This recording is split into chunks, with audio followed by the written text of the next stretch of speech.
va se suivre.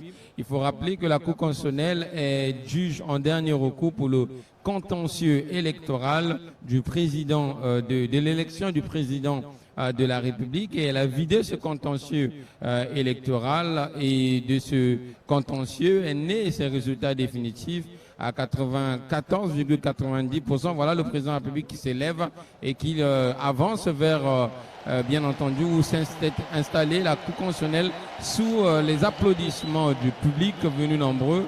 Cette jeunesse congolaise qui a porté en triomphe le président de la République qui l'accompagne aujourd'hui dans cette prestation de serment. Alors rapidement, M. Ndogo, on voit le président de la République qui avance. Qu'est-ce qui va se passer exactement? Quel est le sens donné au geste qui va se passer après? Et là, nous suivons le président de la République qui est élu en train de descendre, accompagné du greffier audiencier qui a été le quérir en vue de sa prestation de serment, comme l'avait demandé le président de la Cour constitutionnelle. Et là, il arbore son ruban rouge et noir de Grand Croix, et il a avec lui sa plaque de Grand Croix et sa rosette également de Grand Croix. Et tout à l'heure, le grand chancelier lui fera porter le collier de grand maître des ordres nationaux et lui reconnaîtra comme grand maître. Et c'est ce que nous allons suivre, le serment qui est retenu par la Constitution de la République du Congo. On va donc suivre cette séquence.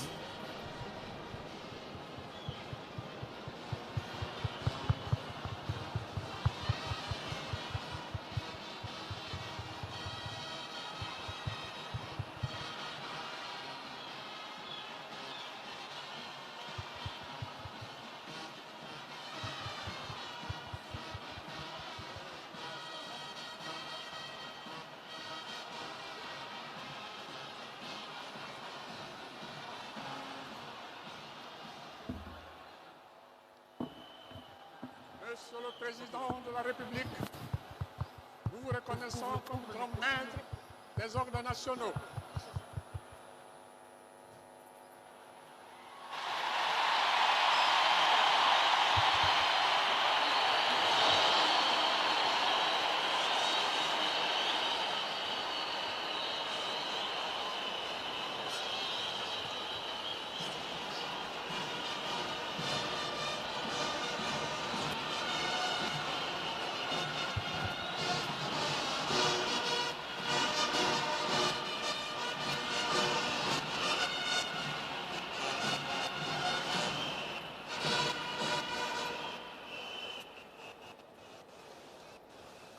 Chancelier des ordres nationaux, le grand collier de grand maître des ordres nationaux, et c'est ça qui va lui donner l'opportunité de prêter serment tel que retenu par la Constitution de notre pays. Et ce serment, il va le prêter devant le drapeau national. Le drapeau national qui, du reste, est décoré. Denis Sassou Nguesso, président de la République élu à l'issue de l'élection présidentielle, scrutin des 12 et 15 mars 2026, la Cour constitutionnelle vous invite à prêter le serment prévu à l'article 77 de la Constitution.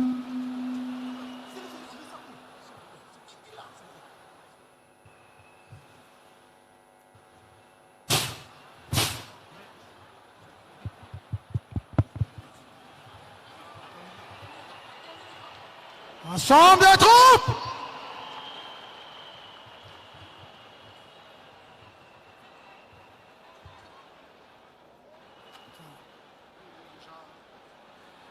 Gardez-vous!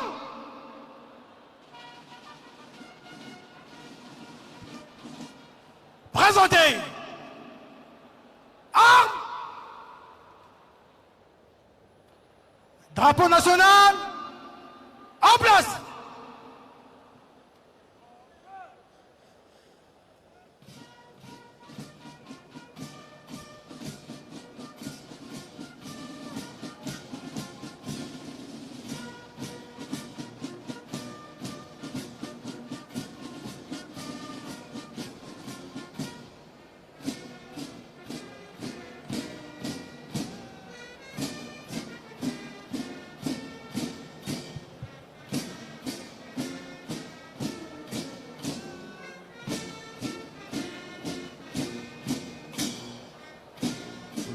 Des troupes d'honneur.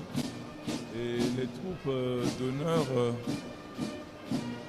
sont en train d'aller vers le président élu avec le drapeau national, entouré de sa garde, bien sûr, pour sa prestation de serment. Parce que le serment, il se prête devant le drapeau national.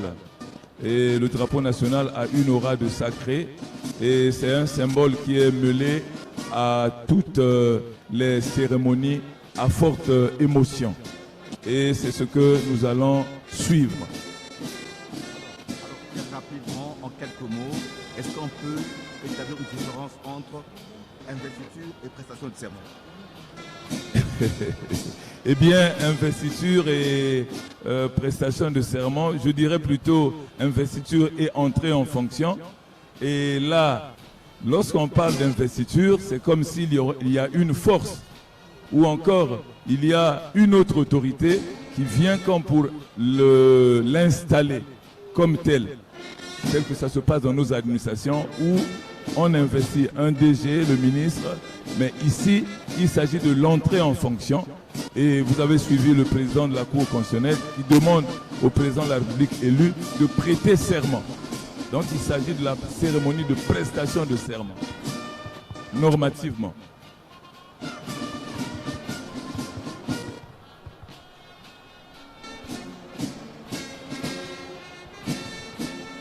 Oui, en effet, il s'agit donc de la cérémonie de prestation de serment qui marque donc l'entrée en fonction du président de la République.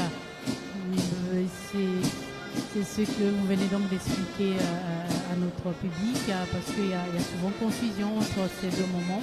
Normalement, le terme dédié est celui-là. Et tout cela, dans l'ensemble, c'est une cérémonie d'investiture comme nous sommes habitués à l'appeler, ce qui ne gêne pas. C'est juste peut-être un jeu de mots et un problème de compréhension. Et là, nous assisterons dans quelques instants à ces mots qui seront prononcés par le président de la République qui prend l'engagement devant la nation et devant la Cour constitutionnelle.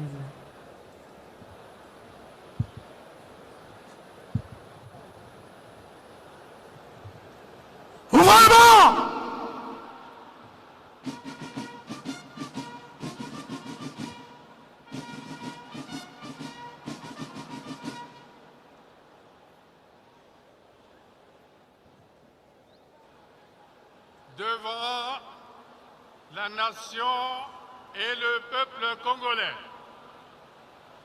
Moi, Denis Sassou Nguesso, président de la République, je jure solennellement de respecter et de faire respecter la Constitution et de défendre la nation et la forme républicaine de l'État, de remplir loyalement les hautes fonctions que la nation et le peuple m'ont confiées, de garantir la paix et la justice à tous, de préserver l'unité nationale, l'intégrité territoriale, la souveraineté et l'indépendance nationale. Favorablement.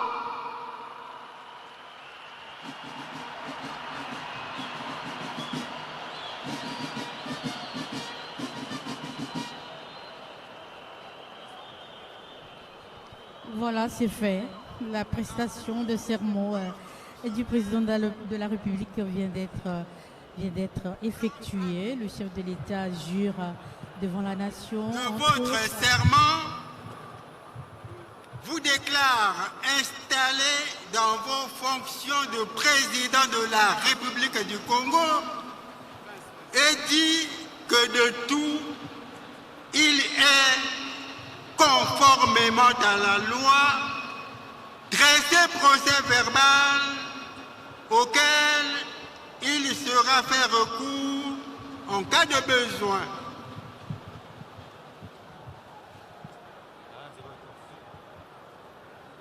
La Cour constitutionnelle vient donc, on va dire, entériner cette prestation.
Voilà, c'est donc émouvant,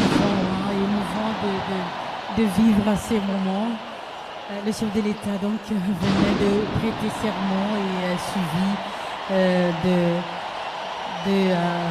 ces coups de canon, 21 au total, qui marquent cette cérémonie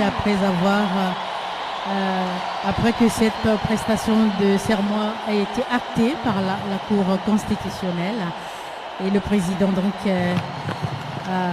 a eu droit à la présentation du drapeau qu'il a placé dans son socle. Tout cela fait partie de cette magnifique et grande cérémonie. Et à partir de là, le président est installé. Et même qu'à partir de là, il est installé, on peut dire qu'il est désormais officiellement président de la République du Congo, réélu à 94,90% par l'ensemble de l'électorat congolais. Voilà, il est installé dignement dans ses fonctions de président de la République et dans sa prestation de serment. Il jurait entre autres à respecter et à faire respecter la Constitution, à défendre la nation et la forme républicaine de la nation, garantir la paix, la justice à tous, préserver l'unité nationale et l'intégrité territoriale. Ce sont donc entre autres les déclarations du président de la République lors de sa prestation de serment. Et là nous venons d'assister donc à ces coups de canon, 21 au total. Quelle est la symbolique de ces coups de canon? Au plan militaire, c'est une façon de sublimer, c'est une façon de donner de l'éclat à cette cérémonie de prestation de serment. Au départ, il y en avait 101 coups de canon, mais depuis un moment, le général de Gaulle avait ramené les 101 coups de canon à 21. Donc c'est une façon de sublimer, comme je vous l'ai dit tout à l'heure, pour rehausser l'événement que nous sommes en train de suivre en direct dans ce stade meeting de Kintélé.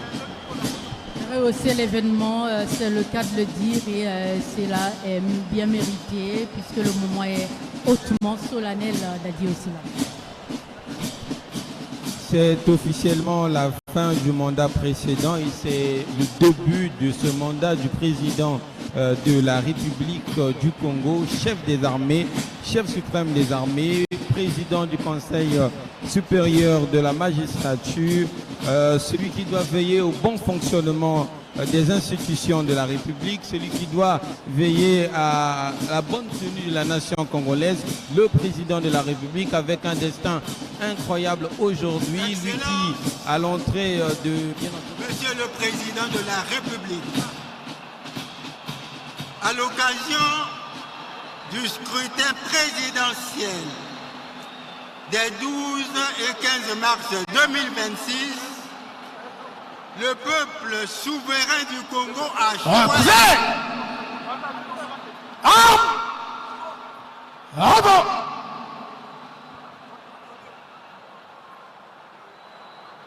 dans de très larges proportions, de vous confier à nouveau son destin. Il vous a en effet gratifié de sa confiance comme jamais auparavant.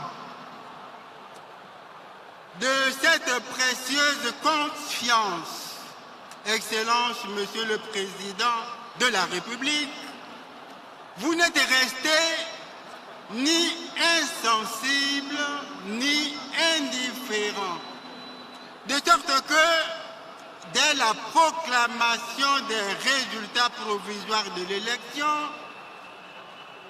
vous avez eu ces mots, je cite, « Le peuple congolais a tenu parole. Il y reste que nous tenions parole nous aussi et nous promettons de nous engager fermement. Nous allons développer toutes nos sources d'énergie et il y a de la volonté pour faire tout ce qui est possible. En tout cas, tout ce qui est possible sera fait et nous nous engageons à le faire.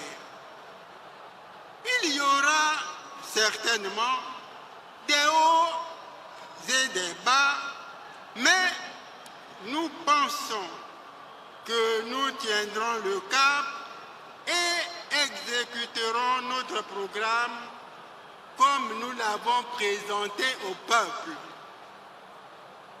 Nous nous engageons effectivement à agir ainsi. Fin de citation. La Cour constitutionnelle, qui a l'impérieuse mission de veiller à la régularité de l'élection du président de la République, a, pour accomplir son devoir constitutionnel, déployé des hommes et des femmes en qualité de coordonnateurs et de délégués pour suivre le déroulement du scrutin des 12 et 15 mars 2026 dans les districts, communes et arrondissements des 15 départements de la République. Le rapport synthèse établi à l'issue de cette mission fait foi de ce que le scrutin, comme tout le processus électoral, s'est déroulé dans un climat de paix, de sérénité et de sécurité, expression éloquente de la maturité du peuple congolais. Au nom de la Cour constitutionnelle et au mien propre, je vous adresse mes très vives et chaleureuses congratulations pour votre brillante et historique élection. La République du Congo est un pays en paix et stable. C'est l'aboutissement d'un méticuleux travail. Vous seul, Excellence Monsieur le Président de la République, en détenez l'exclusivité du secret. La Cour constitutionnelle salue l'imperturbable et inaltérable homme de paix que vous n'avez jamais cessé d'être, Excellence, Monsieur le Président de la République. Notre hommage, Excellence, Monsieur le Président de la République, est d'autant plus sincère et infini que la paix et son alter ego, la stabilité, ont toujours été au cœur de votre engagement au sommet de l'État. Paix et sécurité constituent non seulement vos credos, Excellence Monsieur le Président de la République, elles sont aussi au cœur de l'essence même de l'État, car il s'agit incontestablement des préalables sans lesquels les politiques publiques ne seraient qu'hypothétiques. L'on comprend aisément, Excellence Monsieur le Président de la République, que dans votre projet de société, vous écriviez si justement qu'il ne faut pas perdre de vue qu'il n'y aura de développement que sous le règne de la paix, de la sécurité, de l'unité nationale, de la stabilité et de l'état de droit. De même, lors du lancement de votre campagne électorale à Pointe-Noire, vous aviez encore rappelé, Excellence Monsieur le Président de la République, que sans la paix, aucune réalisation économique ne sera possible, car il n'y a pas de développement sans paix et sécurité. La Cour constitutionnelle s'en réjouit, Excellence Monsieur le Président de la République, car les juges constitutionnels eux-mêmes font partie intégrante du peuple congolais et sont donc, à ce titre, demandeurs de paix et de stabilité pour accomplir leur mission constitutionnelle. Il est rassurant de lire dans votre programme de société que la préservation de la paix, de l'unité nationale et de la stabilité politique figure en première place comme condition d'accélération de la marche vers le développement indispensable à l'émergence d'un État prospère et attractif. Paix et stabilité continueront donc infailliblement d'irriguer les différents secteurs de la vie et nous nous réjouissons de savoir, Excellence Monsieur le Président de la République, qu'au cœur des priorités de votre nouveau mandat, la paix et la stabilité demeurent des valeurs irréductibles de la République et, par conséquent, des exigences incompressibles de tous les temps. Il n'est pas à nos